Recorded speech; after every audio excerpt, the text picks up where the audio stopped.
Hello and welcome back. My name is Carol Morgan, spiritual mentor and channeler. Today we are doing lesson 71 of A Course in Miracles, Only God's Plan for Salvation Will Work. Only God's plan for salvation will work. You may not realize that the ego has set up a plan for salvation in opposition to God's. It is this plan in which you believe. Since it is the opposite of God's, you also believe that to accept God's plan in place of the ego's is to be damned. This sounds preposterous, of course. Yet after we have considered just what the ego's plan is, perhaps you will realize that, however preposterous it may be, you do believe in it. The ego's plan for salvation centers around holding grievances. It maintains that if someone else spoke or acted differently, if some external circumstance or event were changed, you would be saved. Thus, the source of salvation is constantly perceived as outside yourself. Each grievance you hold is a declaration and an assertion in which you believe that says, "If this were different, I would be saved." The change of mind necessary for salvation is thus demanded of everyone and everything except yourself.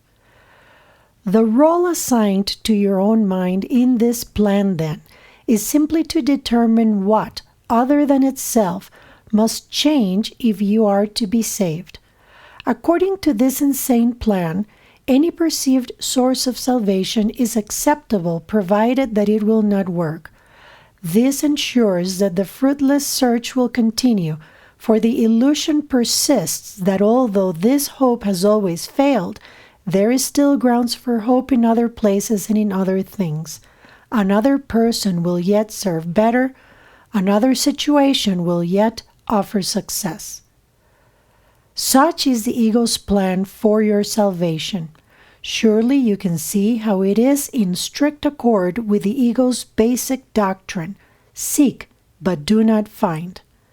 For what could more surely guarantee that you will not find salvation than to channelize all your efforts in searching for it where it is not?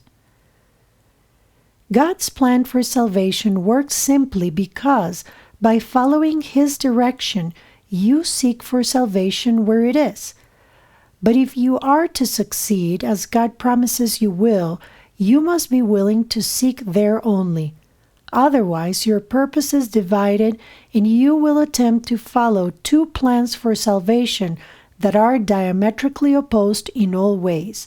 The result can only bring confusion, misery, and a deep sense of failure and despair. How can you escape all this? Very simply. The idea for today is the answer. Only God's plan for salvation will work. There can be no real conflict about this because there is no possible alternative to God's plan that will save you. He is the only plan that is certain in its outcome. He is the only plan that must succeed. Let us practice recognizing this certainty today, and let us rejoice that there is an answer to what seems to be a conflict with no resolution possible. All things are possible to God. Salvation must be yours because of His plan, which cannot fail.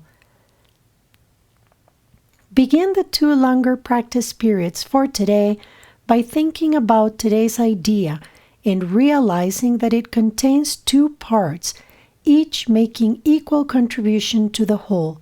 God's plan for your salvation will work, and other plans will not.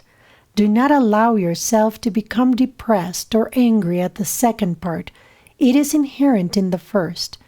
And in the first is your full release from all your own insane attempts and mad proposals to free yourself. They have led to depression and anger, but God's plan will succeed. It will lead to release and joy. Remember this. Let us devote the remainder of the extended practice periods to asking God to reveal His plan to us. Ask Him very specifically, what would you have me do? Where would you have me go? What would you have me say, and to whom? Give him full charge of the rest of the practice period and let him tell you what needs to be done by you in his plan for your salvation.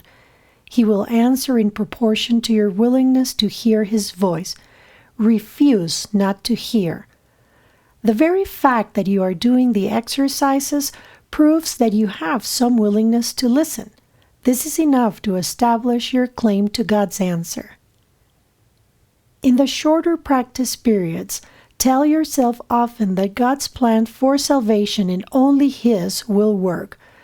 Be alert to all temptation to hold grievances today and respond to them with this form of today's idea. Holding grievances is the opposite of God's plan for salvation, and only His plan will work.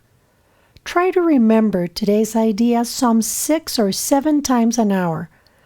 There could be no better way to spend a half minute or less than to remember the source of your salvation and to see it where it is.